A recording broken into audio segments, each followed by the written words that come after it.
language and talk to them in my local language, Yep. and they wanted an assurance. They say, this Johnson Sakaja, Gachagua, we don't know him well. Do you know him well? I said, yes. Are you telling us that if we give him our vote, he'll take care of our business interests? I said, yes. Are you giving us that assurance? I said, yes. So I gave that assurance, like all you do when you are campaigning for somebody. And therefore, when probably they have felt that the governor has not treated them well, as a guarantor of Governor Sakaja, they have sought me out and asked me questions, hard questions. That's what I'm asking. What are you going to do? Because well, there's separation of powers. The fact that we are discussing the matter with you here. Just hold on, Deputy President. The separation of roles between the national executive and the county executive is quite clear. You cannot supervise the county government, can you? I am not pretending to supervise the county government. Advocacy is part of governance. The fact that the matter is being discussed here is good enough. It means the matter has gotten the right attention. I've seen the governor has written a big reply. That is good enough, because if I had not gone there to listen to them, he would not be replying to that matter. The fact that the matter has been brought to light is good enough, and that is what leadership is all about. Because at my level, I've given it high profile. Everybody knows there's a challenge. The governor knows there's a challenge. It's incumbent upon him now to deal with that challenge.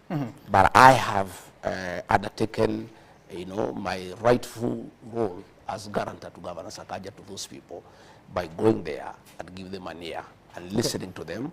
And because of the publicity that has gone with the tour, the matter now is under discussion, which is a good beginning point. Okay, interesting. And of course, we'll get back to that later on. But first, that was not the only issue that you were talking about while in the city. You also said a few things that I want to reference just a little bit.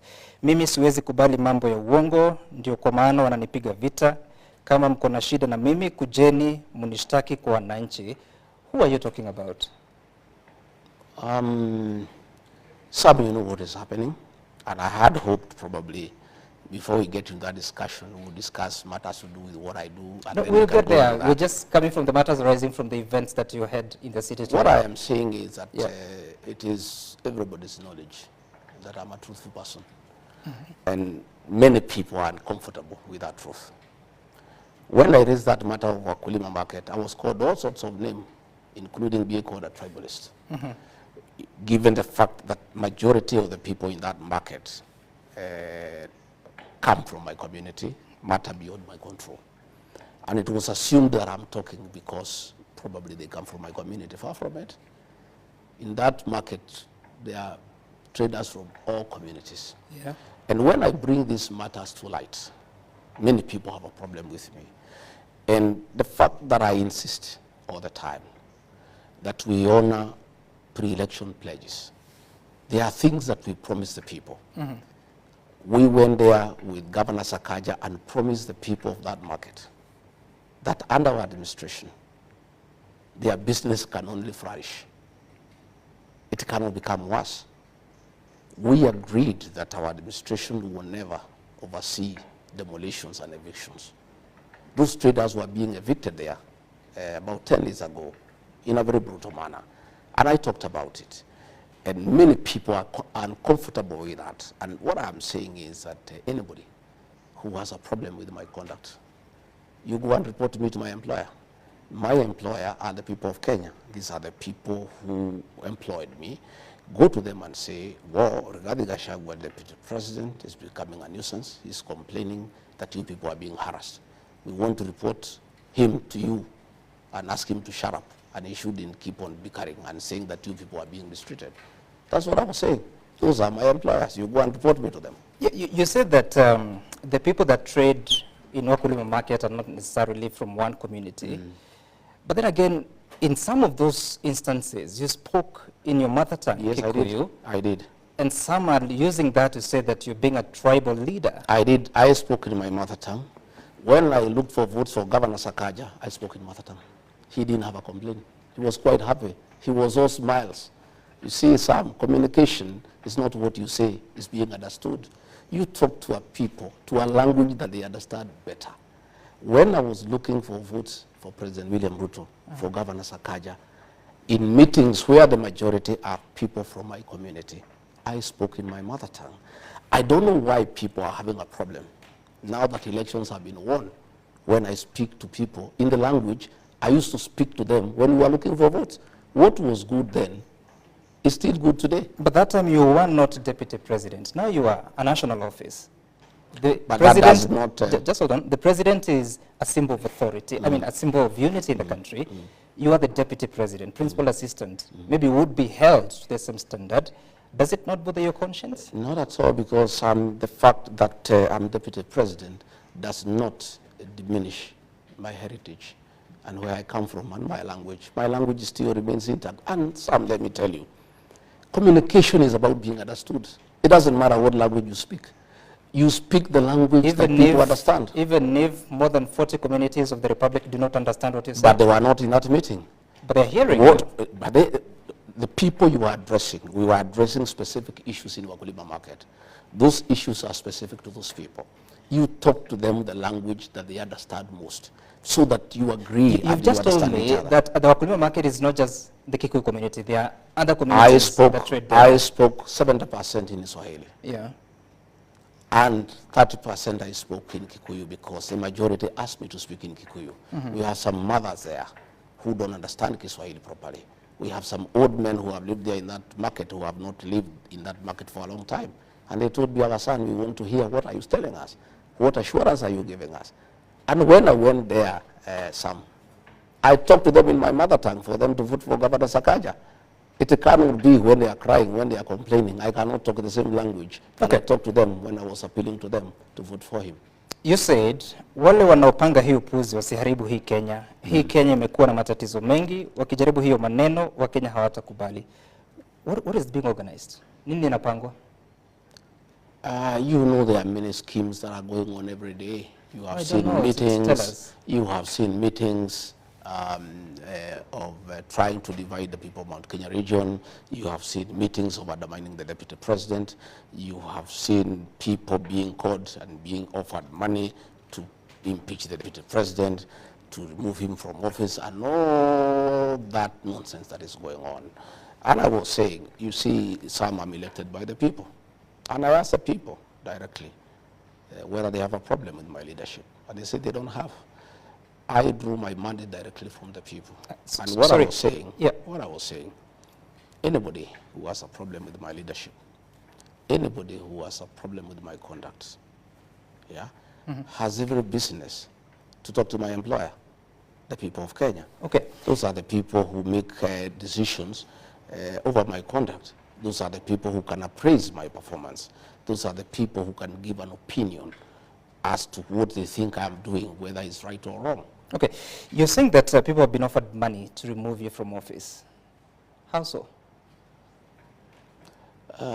It's the worst kept secret in Kenya. I leave it at that. No, but you're talking about it. How much money has been offered? Well, it's neither here nor there. I think let's go for more informative discussion. No, we will get there, Deputy President. We just want to dispense with this because you're the one who is saying it, that people are being offered money. Indeed, that's a crime, isn't it? Yes, of course it's a crime. So who's offering the money? You know. No, I don't know. You get to know. I don't know, Deputy President. You get to know. These things will come out as in the fullness of time. These are things that will come out in the public domain. Why would they want you out? I don't know. I don't know. What are they telling you? They'll tell us. When they want to get us out, they'll tell us. They say that I'm high-headed. Yeah, that I am too people-centered. You know, that I'm listening to people too much. You know, that I am asking people to listen to what Kenyans are saying. I don't think it's a crime. I think leadership is about the people. And for you to be a good leader, you need to listen to the people.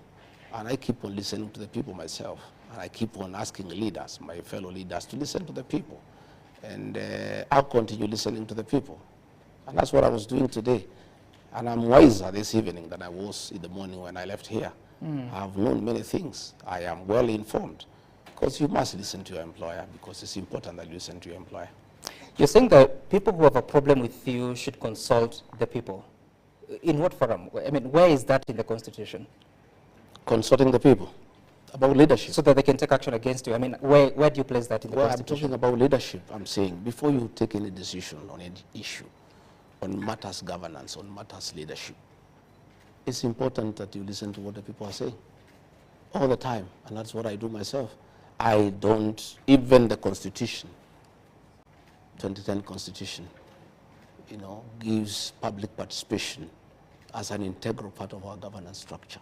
That anything that affects the people drastically, you need to listen to them, you need to go to them. You have seen many things going to court and being thrown out for lack of adequate public participation. Public participation is part and parcel of our life in this country, and more so in matters leadership, in matters governance. Deputy President, who told you there was a plan to impeach you? I am a consumer of information. When you call people for meetings, most of them are our people.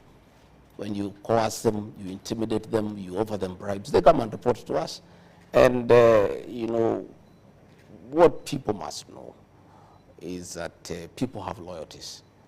And you may talk to many people and tell them what you want them to do, and you think that you are keeping a very big secret. We get to know these things when the meetings are going on, or immediately after the meeting. Meetings have been held in Nyahururu. We know what was being discussed. Meetings have been held in Kitusuru, in the house of a cabinet secretary. We know what was being discussed. We know the amount of money that exchanged hands. How much is these things are in the public domain. How much? Never, don't worry. Are you interested in the money yourself? Don't worry about, I don't think anybody will find any of that money, so you shouldn't be worried about the amount. But all these things that are happening, people know, and some. Now, let nobody underestimate the intelligence of the Kenyan people. The Kenyan people are very intelligent people, and they have come of age.